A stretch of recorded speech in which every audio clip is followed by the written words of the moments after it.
여러분과 함께 우리 제7과 말씀을 보시게 될 터인데 제목이 사사기의 사이클이라고 되어 있습니다. 요즘 여러분의 교재 78페이지 보시게 되면은 신학적 주제가 나오게 되는데 오늘 전체 오늘 이 7과가 다루게 될 중심적인 띠임이라고 할 수가 있겠죠. 우리 저와 함께 같이 한번 읽어 주시겠습니까? 같이 봅니다. 하나님은 죄와 우상 숭배에 빠진 자기 백성을 사랑으로 심판하시고 구원하십니다 라고 되어 있는데 이 내용이 무슨 내용인지 우리가 본문을 살펴보면서 좀 더 나누도록 하겠습니다. 여러분 오늘 본문에 보면 서론에 이런 예화로 나오죠. 1993년도에 상영되었던 사랑의 블랙홀이라고 하는 영화 이야기로 본문이 시작이 되는데 혹시 여러분 사랑의 블랙홀이라고 하는 영화 혹시 보신 분 계십니까? 영화 혹시 보신 분 한번 손 한 번만. 아무도. 예, 우리 성도님들은 늘 성경 보시고 그러게 기도만 하시기 때문에 영화 잘 안 보시는데 저도 못 봤습니다. 저도 못 봐서 도대체 이 내용이 무슨 내용인가라고 해서 제가 인터넷을 좀 찾아보았더니 간단한 내용입니다. 이런 대충 이야기로 스토리가 진행이 되는데 기상 캐스터가 주인공입니다. 필 코너스라고 하는 이 기상 캐스터가 해마다 열리는 그랜드 호크데이, 여러분 그랜드 호크데이라고 여러분 한번 들어보신 적이 있는지 모르겠습니다. 그랜드 호크데이의 그 행사를 취재하기 위해서 펜실베니아의 한 시골 마을에 갔다가 독특한 경험을 하게 됩니다.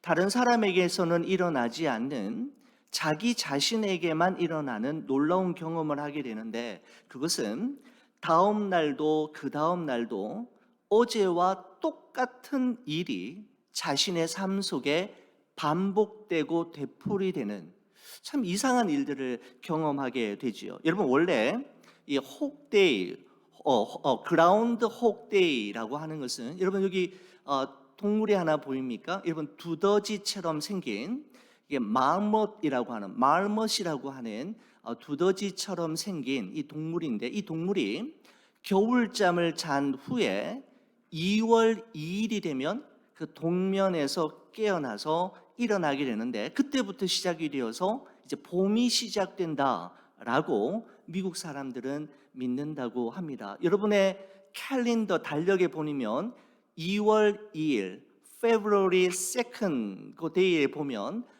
그라운드 호크데이라고 표현이 되어 있는데 바로 이때부터 겨울이 시작된다. 우리 한국말로 이야기하면 경칩에 해당되는 날이 바로 그라운드 호크데이라고 이야기를 합니다. 여러분 미국에서 어떤 지역에서는 아직도 이 그라운드 호크데이를 철저하게 잘 지켜서 어떤 전통을 이어가고 있는 곳도 있다고 하는데 여러분 이 그라운드 호크데이라고 하는 이 날이 사랑의 블랙홀이라고 하는 영화의 한 주요한 소재로 사용이 되면서 많은 사람들에게 알려졌는데 여러분 이 그라운드 호크데이에는 어떤 의미가 있느냐 하면 변함없이 반복되는 일을 이야기할 때 오늘도 그라운드 호크데이였다 이렇게 표현한다고 합니다. 다람쥐 쳇바퀴가 돌듯이 변함이 없이 어제와 별반 다름없는 오늘, 오늘과 별반 다름없는 내일, 똑같은 일이 계속해서 반복되어지는 그런 일들을 이야기할 때 그라운드 호크데이라고 이야기를 하는데 여러분 가스펠 프로젝트 제7과가 이 그라운드 호크데이라는 이 단어를 이야기하면서 시작하고 있는 이유는 사사시대 이스라엘 백성들의 삶 속에서도 계속해서 반복되는 전형적인 삶의 사이클, 패턴이 있었음을 이야기하기 위해서 이 단어를 사용하고 있는 것입니다. 여러분 그 사사기에 반복되는 다음과 같은 패턴을 여러분 사사기 말씀을 나누면서 여러분과 함께 나눈 적이 있습니다만은 이 그림 여러분 기억나시죠? 맨 위에 12시 방향으로부터 시작해서 시계 방향으로 한번 돌면서 한번 제가 설명을 해 보겠습니다만은 여러분 하나님의 말씀을 삶의 기준으로 삼지 않고 자기 소견에 옳은 대로 행하는 삶을 살게 되면 하나님 앞에 어김없이 범죄하게 되지요. 여러분, 그 범죄의 결과는 하나님의 무서운 심판과 징계를 불러오게 되는데, 하나님께서는 주변에 있는 이방 민족들을 통해서 그 범죄에 대한 혹독한 대가를 치르게 하셨습니다. 여러분, 그러면 하나님의 심판과 징계가 너무 힘들고 괴로워서 그들은 하나님 앞에 슬피 부르짖게 되고 회개하게 되면, 하나님은 또 어김없이 기다렸다는 듯이 자비와 긍휼을 베푸심으로 사사를 세우시고 사사를 통해 그 땅에 평화가 임하게 하시는 것이죠. 여러분, 그러나 이 평화도 그리 오래 가지는 않습니다. 또다시 그들은 자기 소견에 옳은 대로 행함으로 하나님 앞에 범죄하게 되고, 또 그 범죄로 말미암아 하나님의 징계와 심판을 받아 이방 민족에게서 고통당하게 되고, 또 회개하면 사사 보내시고 평화를 주시고, 또 그 평화의 시기가 얼마 되지 않아 또 하나님 앞에 범죄하는, 여러분, 이런 사이클들이 계속해서 반복이 되는데, 바로 사사 시대의 전형적인 민낯이라고 말씀드릴 수가 있습니다. 여러분, 새로운 사사가 등장할 때마다 성경은 또다시라고 하는 단어를 사용하면서 그들이 하나님 앞에 또 범죄하였노라고, 그들이 또 하나님 앞에 또다시 범죄하였노라고 이야기를 하게 되는데, 바로 사사기의 전형적인 사이클이라고 할 수가 있는 것이죠. 여러분, 그렇습니다. 우리 인간의 최대의 비극은 과거의 잘못을 계속해서 반복한다는 점이고, 넘어진 자리에서 또다시 넘어진다라고 하는 점이 바로 우리 인간이 가진 최대의 비극이 아닌가라는 생각이 듭니다. 여러분, 그러면 어떻게 하면 이렇게 반복되어지는 죄악의 사이클을 끊고 하나님의 자녀답게 살아갈 수 있게 되는 걸까요? 여러분, 이 질문에 대한 답이 오늘이 우리가 함께 다루게 될 우리 제7과의 전체적인 내용이라고 보실 수가 있겠는데, 여러분의 교재 79페이지 한번 보시겠습니까? 79페이지 그 상단에 보시면은 이번 과에서 공부하게 될 사사기 전체적인 개요가 나오고 있습니다. 한번 거기 79페이지 1번 그 위에 보면 질문 바로 밑에 보면은 이렇게 돼 있죠. 이 세션에서 우리는 사사기의 요약이라고 할 수 있는 사사기 2장을 살펴볼 것입니다. 이스라엘 사람들이 자기 소견에 옳은 대로 행하다가 어떻게 죄, 심판, 구원이라는 악순환에 빠지게 되었는지를 볼 것입니다. 때마다 하나님이 잠시 평화를 선사할 구원자를 세워주셨지만, 궁극적으로는 그들 자신의 구원이 필요하다는 사실을 보여주셨습니다. 사사기는 하나님의 권위를 거부함으로써 빠지는 우상 숭배에 관해 보여줍니다. 오늘날 예수 그리스도를 왕으로 모시는 우리는 죄의 반복에서 자유롭게 되었으며 하나님이 보시기에 옳은 일을 행할 힘도 얻었습니다 라고 하면서 사사를 소개하면서 진정한 사사이신 예수 그리스도께로 연결하는 바로 그 모습을 우리가 볼 수가 있습니다. 여러분, 가스펠 프로젝트 제7과는 세 가지 핵심 포인트로 구성되어 있는데, 여러분의 교재 79페이지에 보면 첫 번째 핵심 포인트 이렇게 정리하고 있습니다. 하나님의 백성이 우상을 숭배했습니다 라고 하면서 사사기 2장 11절에서 13절의 말씀을 근거로 들고 있는데, 여러분, 사사기의 말씀은 사사기 1장 1절에 다음과 같은 말씀으로 시작이 됩니다. 여호수아가 죽은 후에 라고 하는 표현이 사사기의 첫 번째 표현입니다. 여호수아가 죽은 후에.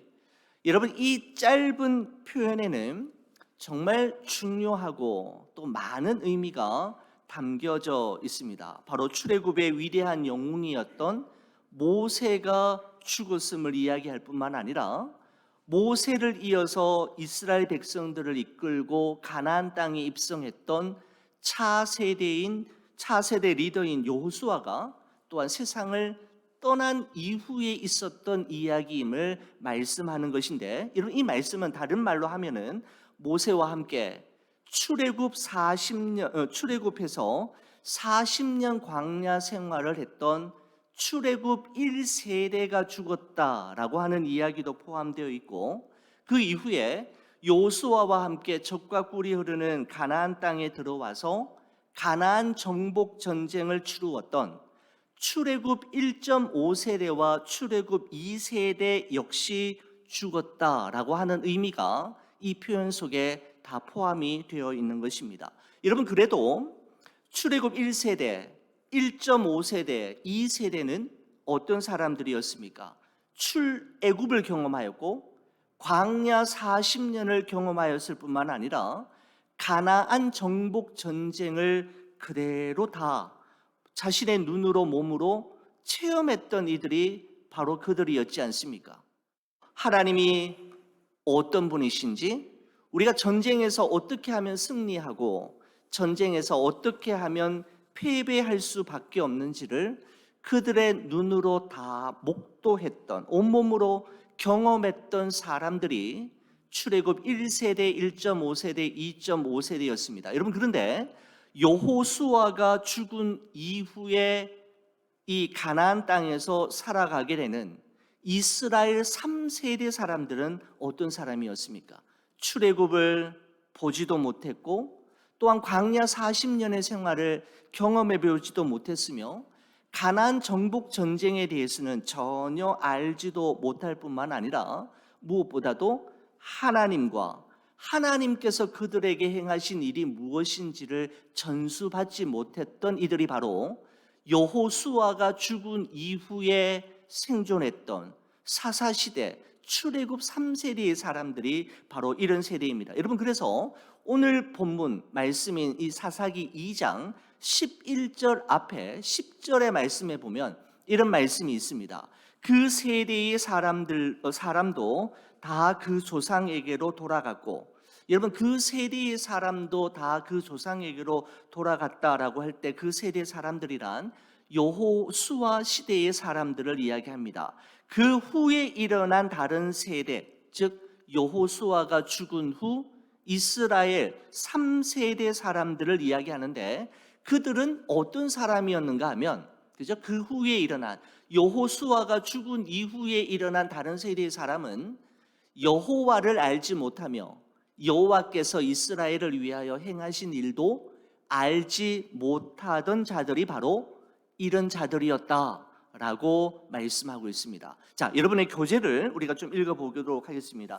제가 오늘 교재를 보면서 가스펠 프로젝트의 이 과가 참 글을 잘 썼다, 번역을 참 잘했다라는 생각이 참 많이 들었는데, 여러분 책을 조금 보면서 좀 넘어가도록 하겠습니다. 어디를 보시느냐 하면 79페이지 맨 아랫 문단 한번 보시기 바랍니다. 자, 어떤 내용인지, 어떤 지금 그 상황인지를 제가 한번 읽으면서 여러분은 눈으로 따라오시면 좋겠습니다. 79페이지 맨 아랫부분에 보면 여호수아 시대에 거기 찾으셨습니까? 여호수아 시대에 그토록 신실했던 신앙이 어쩌다가 다음 세대의 불신앙으로 급격히 주저앉게 된 것일까요?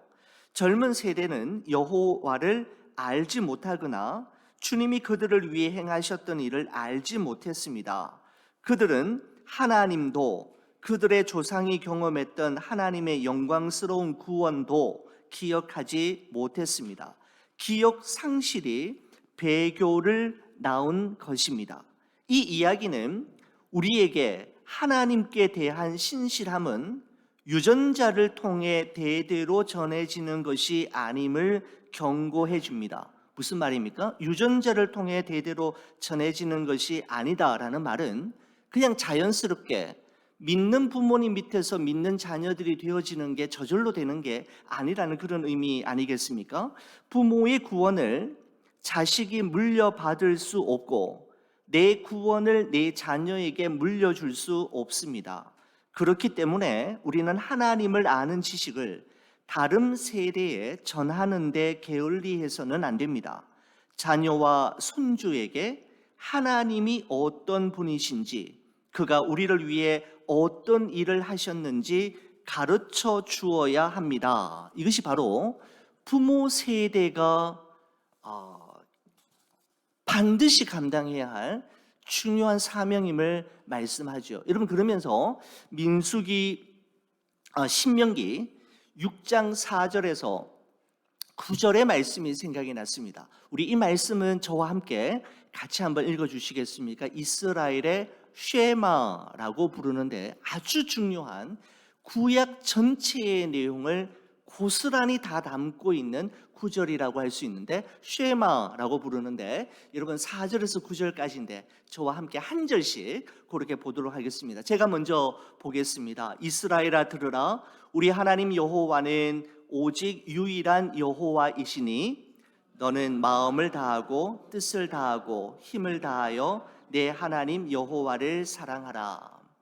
오늘 내가 내게 명하는 이 말씀을 너는 마음에 새기고 내 자녀에게 부지런히 가르치며 집에 앉았을 때에든지 길을 갈 때에든지 누워있을 때에든지 일어날 때에든지 이 말씀을 강론할 것이며, 너는 또 그것을 내 손목에 매어 기호를 삼으며 내 미간에 붙여 표로 삼고 또 내 집 문설주와 바깥문에 기록할지니라. 아멘. 그렇습니다. 이런 부모 세대가 다음 세대에게 반드시 전수하고 전해 주어야 할 것이 있는데, 그것은 재산이 아니라, 재산 목록이 아니라 하나님이 어떤 분이신지, 그리고 하나님이 우리를 위해 어떤 일을 행하셨는지, 그리고 행하실 수 있는 분인지를 전해주는 것이야말로 정말 부모 세대인 우리가 감당해야 할 중요한 사명임을 신명기 6장은 쉐마라고 하는 이 중요한 말씀을 통해서 우리에게 말씀해주고 있는 것이죠. 이스라엘의 여호수아가 죽은 다음 세대가 그토록 고통스럽고 그토록 암울했던 삶을 살 수밖에 없었던 것은 여호와를 알지 못했고 여호와께서 행하신 일이 무엇이었는지를 저들은 제대로 이해하지 못했기 때문이다라고 말씀하고 있는 겁니다. 여러분, 책 좀 더 볼까요? 80페이지 계속 보시겠습니다. 그 다음부터 보시겠습니다. 단지 정보만이 아니라 신앙을 전해 주도록 부름받았다는 사실을 인식하는 것이 중요합니다. 당시 이스라엘 백성의 문제는 하나님이 무슨 일을 하셨는지 인지적으로 알지 못했다는 것이 아니라 하나님이 어떤 분이신지 인격적으로 알지 못했다는 것이었습니다. 여기서 안다는 것은 속속들이 아는 지식을 말합니다. 하나님과의 관계는 그들에게 그다지 소중한 것이 아니었습니다. 정보를 전달하는 것만으로는 충분하지 않습니다. 하나님과의 관계를 소중히 여기는 우리의 마음을, 부모님의 그 신실한 마음을 함께 전달해야 합니다. 자, 마지막 질문이 있고 그 다음 페이지 보십시오. 주님의 약속을 잊으면 주님과 상관없는 결정을 내리게 됩니다. 그들은 여호와의 목전에 악을 행하였습니다. 무엇이 옳고 그른지, 무엇이 선하고 악한지는 우리가 아니라 하나님이 결정하십니다. 죄가 명함을 가지고 있다면 거기에는 이렇게 쓰여 있을 것입니다. 내가 하나님보다 더 잘 안다. 사사기에서 가장 유명한 구절은 마지막 구절일 것입니다. 죄가 무엇인지 가장 잘 요약하고 있기 때문입니다 라고 하면서 사사기 21장 25절, 사사기의 마지막 구절인데요, 그때에 이스라엘의 왕이 없으므로 사람이 각기 자기의 소견에 옳은 대로 행하였더라 라고 되어 있습니다. 여러분, 이 구절을 세번역 성경이 이렇게 번역하고 있습니다. 그때에는 이스라엘의 왕이 없으므로 사람들은 저마다 자기 뜻에 맞는 대로 하였다. 자기 뜻에 맞는 대로 하였다라고 하는 표현은 뭐냐면 자기 구미에 맞는 대로 판단하고 행동하였다라는 것이죠. 어떤 기준이 없고 어떤 방향 설정이 제대로 되어 있지 않기 때문에 모든 사람들의 생각들이 다 옳아버리는, 그죠? 그래서 자기 뜻대로, 자기 뜻에 맞는 대로, 자기 구미에 맞는 대로 행하는 것이 곧 법이었고 정의였던 시대가 바로 사사 시대였으니 여러분 얼마나 혼란스러웠겠는가라는 생각을 하게 됩니다. 여러분 그러면서 81페이지 맨 위쪽에 보면 블랙박스 속에 A.R. 포세라고 하는 사람이 쓴 글이 있는데 한번 읽고 지나가죠. 우리는 세상 속에 있는 것으로 파괴되는 것이 아니라, 여러분 잘 한번 보십시오. 우리는 세상 속에 있는 것으로 파괴되는 것이 아니라 우리 안에 있으려고 하는 세상에게 시달려서 멸망하는 것입니다. 마치 배가 물 속에 있어서가 아니라 물이 배 안에 들어와서 침몰하는 것처럼 말입니다 라고 되어 있습니다. 여러분 배가 물 속에 있으면 아무 문제가 없죠. 그렇지만 물이 배 속에 있으면 큰일 나게 되지 않습니까? 가라앉게 되지 않습니까? 무슨 말입니까? 우리가 세상 속에 살기 때문에 문제가 되는 것이 아니라 우리 안에 세상의 가치관과 세상의 가르침과 세상의 사상들이 우리 안에 막 밀려 들어오는 순간 배 속에 물이 차는 것과 같이 배는 가라앉게 되는 것처럼 우리도 세상 속에 침몰하게 된다라고 하는 그런 의미일 것입니다. 이 말씀을 보면서 종교개혁가 마르틴 루터가 했던 말이 생각이 났습니다. 그런데 아주 유명한 말입니다. 제가 신학교 때 제가 배웠던 기억이 나는데 마르틴 루터가 이렇게 이야기했습니다. 새가 머리 위로 지나갈 수는 있지만 새가 머리 위로 지나갈 수는 있지만 머리에 앉아 둥지를 틀게 해서는 안 된다라는 말을 했습니다. 이 말이 무슨 말인가 하면 우리가 매일 매 순간마다 스치고 지나가는 부정적이고 악하고 나쁜 생각들을 우리가 피할 수는 없지만 그 부정적이고 악하고 나쁜 생각들이 내 마음 속에, 내 생각 속에 머물도록 둥지를 틀게 해서는 안 된다라는 것입니다. 그런 생각이 드는 것을 피할 수는 없지만 우리의 마음 속에 자리를 잡고 머물러 있어서 그렇게 되면 어떻게 될까요? 나중에는 행동으로 이어지게 되는 것이죠. 그렇기 때문에 우리 마음속에 끊임없이 여러 가지 생각들이 스쳐 지나가는 것은 우리가 어쩔 수 없고 피할 수 없지만은 그 생각이 우리의 마음과 생각 안에 자리 잡고 지배하지 않도록 그 부정적이고 악하고 나쁜 생각들을 끊임없이 제거하며 우리의 마음과 생각을 지켜내는 것이 중요하다라는 그러한 의미일 것입니다. 저는 이 말씀을 보면서 마르틴 루터처럼 믿음도 좋고 정말 기도도 많이 했던 그야말로 종교개혁의 선구자조차도 그 안에 여러 가지 생각과 고민으로 치열한 영적 싸움을 치렀구나라고 하는 그 점에서 참 위로가 됩니다. 이 정도 사람이라면 부정적인 생각, 나쁜 생각, 악한 생각들은 거의 하지 않았을 것 같고 홀리한 생각만 했었을 것 같은데 이런 말을 하는 마르틴 루터를 보면서 우리와 비슷한 사람이구나, 우리와 똑같은 사람이구나 라는 생각도 하게 되는 것이죠. 여러분 그렇습니다. 우리 첫 번째는 무슨 내용이었냐면 하나님의 백성이 우상을 숭배했다라는 것이고 그러자 두 번째 핵심 포인트로 넘어가는데 81페이지에 보시게 되면 두 번째 핵심 포인트는 하나님이 자기 백성을 대적의 손에 넘기셨습니다 라고 되어 있습니다. 그죠? 우상을 숭배하자 대적의 손에 이스라엘 백성들을 넘기셨는데 사사기 2장 14절에서 15절까지의 말씀입니다.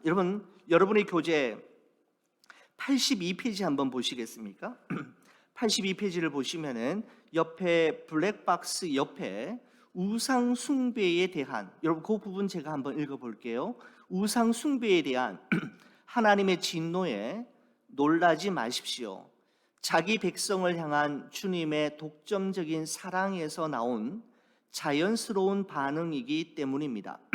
성경에서 우리는 하나님이 자신을 질투하는 하나님으로 묘사하는 것을 볼 수가 있습니다. 이렇게 되어 있습니다.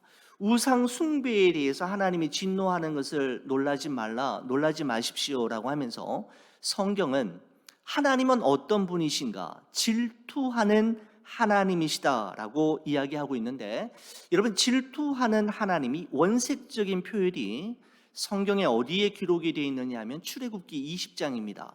하나님께서 10계명 중 제2계명을 말씀하시면서 이 표현을 친히 내가 어떤 존재인지를 말씀하셨는데, 출애굽기 20장 5절에서 6절의 말씀에 보면 이런 말씀이 있습니다. 나 내 하나님 여호와는 질투하는 하나님인즉 나를 미워하는 자의 죄를 갚되 아버지로부터 아들에게로 3, 4대까지 이르게 하거니와 나를 사랑하고 내 계명을 지키는 자에게는 1000대까지 은혜를 베푸시느니라 라고 말씀하고 있습니다. 하나님은 당신 자신을 질투하는 하나님이다, 이렇게 표현하고 있습니다. 여러분, 이 원색적인 표현, 어떻게 하나님이 질투를 하실 수 있단 말입니까? 우리 인간이야 질투하고 시기하고, 그죠? 비교하면서 이렇게 할 수 있지만 하나님 앞에 질투하는 하나님, 이렇게 과연 표현을 쓸 수가 있는 겁니까? 여러분, 이 표현에 대해서 예전에 한번 소개를 드린 적이 있는데, 이 말씀을 잘 이해하시기 위해서는 부부관계, 결혼관계를 들어 설명을 하면 잘 이해가 된다라는 생각이 듭니다. 여러분 한번 들어보십시오.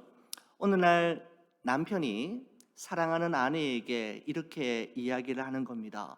여보, 내가 당신에게 오늘 정말 중요한 사람, 나에게 소중한 한 사람을 소개하려고 하오. 부디 나를 오해하지 말고 끝까지 잘 들어줬으면 좋겠어. 내가 최근에 여자가 생겼어. 저를 이야기하는 거 아닙니다. 제 이야기가 아니고 드라마의 어떠한 대목이라고 생각하시고 들어보십시오. 최근에 나에게 정말 중요한 여자가 생겼어. 너무 마음도 착하고 행실도 바르고 정말 멋진 여인이지. 그 여인과 시간을 함께 보내지만 난 당신도 나에게 소중한 여인이기 때문에 당신과도 시간을 함께 보낼 것이요. 왜냐하면 나에게는 당신과 그 여자 모두 다 소중하고 의미가 있기 때문이지라고 여기 계신 우리 권사님, 우리 여집사님에게 만약에 남편이 그렇게 말을 한다면, 여러분, 그런 상황에서 아내는 어떤 말을 해야 정상적인 걸까요? 만약에 이렇게 말한다면 어떻게 되었을까요? 정말 잘했네. 그렇게 바빠 죽겠다고 하더니 또 새로운 사람까지 사귀고, 정말 능력 있어 당신. 난 능력 있는 남편 정말 좋아하는데. 여러분, 이렇게 말하는 남편이 있겠습니까? 그런 아내가 여러분 어디 있겠습니까? 여러분, 정상적인 아내라면 어떻게 이야기하겠습니까? 그냥 이 정신 차려, 이 인간아. 나를 택하든지 그 여를 택하든지 둘 중에 하나를 택하지. 정신 차려 이놈아. 여러분, 그렇게 하는 게 정상적인, 제가 이 드라마를 좀 많이 보고 연습을 좀 해야 되는데, 그렇게 이야기하는 게 여러분 당연하지 않겠습니까? 여러분, 아내가 둘 다가 아닌 둘 중에 하나를 선택하라고 해서 어느 누구도 그 아내가 정말 냉정한 여자라고 말하거나 다른 사람은 전혀 생각할 줄 모르고 자기 자신만 생각하는 아주 이기적인 나쁜 여자라고 이야기할 수 있겠습니까? 절대 그럴 수 없죠. 아내에게는 질투할 수 있는 권리가 주어져 있는 것이죠. 오히려 아내가 이런 말을 남편에게 듣고서도 화를 내지 않고 질투를 내지 않는다면 그것이야말로 정말 문제가 있는 것 아니겠습니까? 질투한다라는 말은 사랑한다라는 말이고, 나는 너를 절대로 포기할 수 없다라고 하는 의미가 담겨져 있는 것이죠. 여러분, 그래서 하나님께서 10계명 중 제2계명을 말씀하시면서 나는 질투하는 하나님이라고 말씀하신 것은 무슨 말이냐면, 나는 너를 정말 정말 사랑하고 소중히 여긴다는 말이고, 그래서 나는 너를 절대로 놓칠 수 없다, 놓지 않겠다라고 하는, 포기하지 않으시겠다라고 하는 의미가 담겨져 있는 것이죠. 그래서 그분은 질투하시는 하나님이시기 때문에 하나님 이외에 어떤 존재를 하나님만큼이나 동등하게 사랑하거나 하나님보다 더 사랑하게 되는 것을 용납하실 수 없고 진노하신다라고 말씀하고 있습니다. 바로 그것이 하나님의 공의라는 것이죠. 여러분, 블랙박스 속에 핵심 교리 99번, 17번에 공의로우신 하나님에 대한 내용이 있는데 그거 한번 읽고 넘어가도록 하겠습니다. 하나님은 자신의 도덕적 피조물들을 위해 그분의 의에 준한 기준을 세우셨고 그 기준에 따라 피조물을 심판하실 것입니다. 만약 하나님이 심판하지 않으신다면 그것은 의로우신 하나님의 성품에 어긋나는 일이 될 것입니다. 인간은 하나님의 의로운 기준에 합당하게 살지 못하고 죄를 지었습니다. 그래서 공의로 죄인을 심판하시는 하나님은 그리스도 안에 있는 믿는 자들을 구원하시기 위하여 단지 재판관이실 뿐만 아니라 죄값을 치르기 위한 제물이 되기로 하셨습니다 라고 말씀하고 있습니다. 공의로우신 하나님의 모습을 제시하면서, 공의로우신 하나님은 우리가 지은 죄에 대해서는 반드시 대가를 지불하도록 하시는 것이 바로 하나님의 공의인데, 그 공의를 실행하기 위해서 그분이 스스로 그 대가, 그 제물이 되셨음을 말씀하고 있는 것이죠. 여러분, 그러면서 83페이지 보시겠습니까? 죄에 대한 하나님의 진노는 두 가지 방식으로 표현됩니다 라고 하면서, 첫째 수동적인 방식, 둘째 능동적인 방식, 그거 잠깐 한번 보겠습니다. 83페이지 그 위쪽에 보시면 첫째 수동적인 방식, 죄에 대한 하나님의 진노의 방식 중에서 수동적인 방식이 무엇인가 하면 이렇습니다. 하나님은 우리가 죄의 결과를 직접 체험함으로써 그분을 떠나 사는 것이 얼마나 어리석은 일인지를 깨닫게 하십니다. 하나님은 자기 백성을 노력하는 자의 손에 넘겨주사 그들이 노력을 당하게 하셨습니다 라고 말씀하고 있습니다. 수동적인 거죠. 하나님께서 직접 손을 대시는 것이 아니라 노력하는 자의 손을 통해서, 이방 민족의 손을 통해서 징계와 채찍으로 사용하셔서 그들을 노력당하게 하시는, 그죠? 징계하시는 모습이 바로 수동적인 방식이고, 두 번째는 보시면 거기서 몇 줄 내려오면 둘째 수동적인 방식입니다 라고 되어 있는데, 거기서 하나 둘 셋 넷째 줄 내려오면 요나의 이야기가 좋은 예입니다.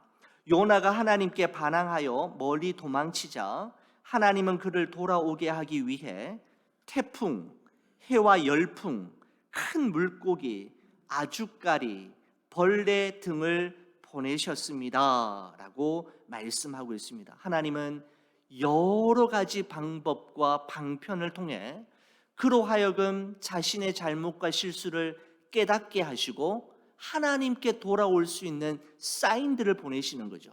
그로 하여금 하나님께로 돌아오게, 그것으로 말미암아 하나님께로 돌아오게 하셨다라는 것을 이야기하고 있습니다. 자, 그러면서 그 밑에 보시면 본문은 하나님이 죄에 대해 수동적이면서도 능동적으로 분노하시며 대응하시는 두 가지 면모를 모두 보여줍니다. 주님이 자기 백성을 노력하는 자의 손에 넘겨주사 그들이 노력을 당하게 하시는 장면에서 수동적인 심판을, 또 여호와의 손이 그들에게 재앙을 내리시니 라는 장면에서 여호와의 손이 직접 재앙을 내리시는 것을 통해서 능동적인 심판을 볼 수 있다라고 말씀하고 있습니다. 다시 말씀드리면 하나님은 범죄에 대해서는 반드시 그 대가를 지불하게 하시는데, 때로는 수동적인 방법으로 다른 누군가를 통해서 그 사람을 이렇게 힘들게 괴롭게 그 죄의 대가를 치르게 하시는 적도 있고, 하나님이 직접 개입하심으로 이 문제를 친히 다루시는 그 두 가지 방법이 있음을 말씀하고 있습니다. 우리 세 번째 핵심 포인트로 넘어가죠. 세 번째 핵심 포인트, 교재 84페이지 보면 하나님이 지도자를 세워 자기 백성을 구원하셨습니다. 사사기 2장 16절에서 19절인데, 여러분 여기서 하나님이 자기 백성을 구원하시기 위해 세우신 지도자를 누구라고 이야기합니까? 바로 사사라고 이야기하죠. 여러분, 사사기는 모두 21장으로 기록이 되어 있는데 12명의 사사가 나오고 있습니다. 대사사 6명과 소사사 6명인데, 우리는 지난번 사사기의 말씀을 통해서 대사사 6명에 대해서 우리가 함께 살펴보았죠. 대사사란 온니엘, 에훗, 드보라, 기드온, 입다, 삼손, 사사기의 분량을 많이 차지하고 그가 하나님 앞에서 정말 귀하게 또 다양한 모습으로 쓰임받았던 대사사가 있는가 하면 짧게 한 절씩 이렇게 기록되기도 하는데, 삼갈, 돌라, 야일, 입산, 그다음에 입산, 엘론, 압돈이라고 하는 우리 소사사, 그래서 총 12명의 사사가 나오는 것을 볼 수가 있습니다. 여러분, 하나님께서는 사사들을 통해서 풍전등화의 위기 속에 있는 이스라엘 백성들을 대적들의 손에서 구원하셨을 뿐만 아니라 정말 암울하고 침울한 그 세상과 사회적 분위기 속에서 하나님의 소망의 메시지를 전함으로 꿈을 심어 주었고, 갈피를 잡지 못하고 이리저리 방황하는 이스라엘 백성들에게 기준이 무엇인지, 무엇을 바라보아야 하는지를 설정해 줌으로써 하나님만을 향하도록 인도했던 이들이 바로 사사이었습니다. 여러분, 그런데 사사가 살아있을 때에만 이와 같은 일이 가능했지, 사사가 죽으면, 사사가 사라지는 순간 이스라엘 백성들은 다시 원점으로 돌아가게 되는데, 사사기 2장 19절의 말씀에 보면 이렇습니다.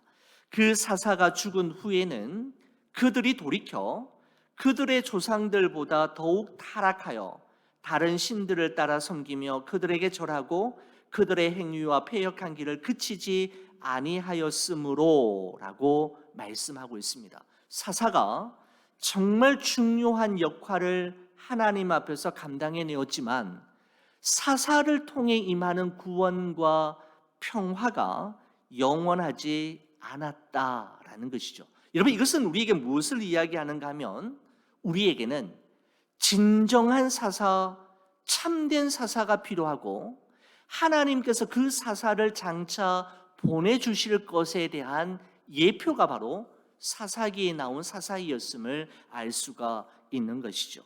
바로 그가 누구일까요?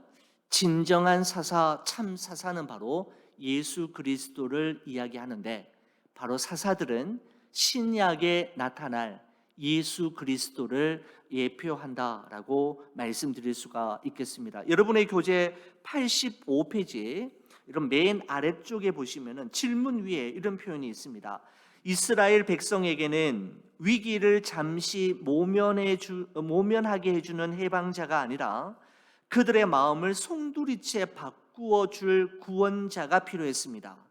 그리스도 안에서 우리는 반복되는 죄와 자기 파멸에서 놓여 하나님이 주신 사명을 위해 세상으로 나아갈 수 있게 되었습니다 라고 되어 있습니다. 위기와 어려움을 잠시 모면해 주는 불완전한 사사가 아니라 근본적으로 우리의 문제를 해결해 줌으로써 우리의 마음과 시선이 온전히 하나님께로 향하게 하는 진정한 사사, 바로 예수 그리스도를 하나님께서 우리에게 보내주셨다라고 말씀하고 있는 것이죠. 여러분, 결론 보시겠습니까? 결론을 제가 한번 읽어보겠습니다. 사사기는 이스라엘 역사의 암흑기를 조명해 줍니다. 악순환이 계속 반복되었습니다. 왜냐하면 사사들은 외적인 환경은 잠시나마 나아지게 할 수 있었지만 근본적인 문제는 해결할 수 없었기 때문입니다. 이런 참 글을 잘 쓴 것 같아요. 그 다음에 이렇게 되어 있습니다. 우리는 그리스도께서 죄와 낙심의 끝없는 악순환에서 우리를 구원해 주셨음을 알고 있습니다. 따라서 우리는 하나님의 오래 참으심을 생각하며 남은 죄를 속히 회개해야 합니다.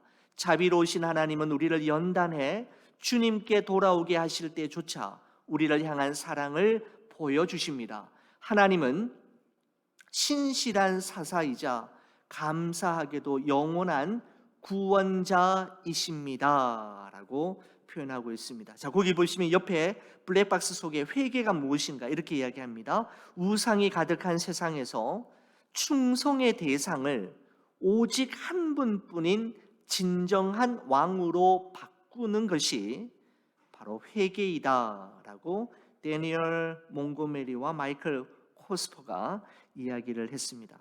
바로 우리의 충성의 대상이 여러 대상이 아니라 한 분, 하나님께로 바꾸는 것, 바로 그것이 회개임을 이야기하는데, 우리 그리스도와의 연결, 저와 함께 같이 한번 읽고 우리 기도하는 시간을 가지도록 하겠습니다. 같이 한번 읽어주시겠습니까? 사사들은 백성을 죄의 결과에서 구해냈지만 죄의 뿌리를 없앨 수는 없었습니다. 사사이신 예수님은 또한 구원자이십니다. 그리하여 예수님은 죄의 결과를 우리 대신 담당하시고 주님의 의를 추구하는 새 마음을 우리에게 주십니다. 아멘. 그렇습니다. 우리의 진정한 사사, 우리의 참 사사이신 예수 그리스도로 말미암아 우리는 영원히 하나님을 경외하는 근본적인 죄의 뿌리가 뽑히고 죄의 문제가 해결되므로 하나님의 자녀로 거듭나게 되었음을 말씀하는 것이죠.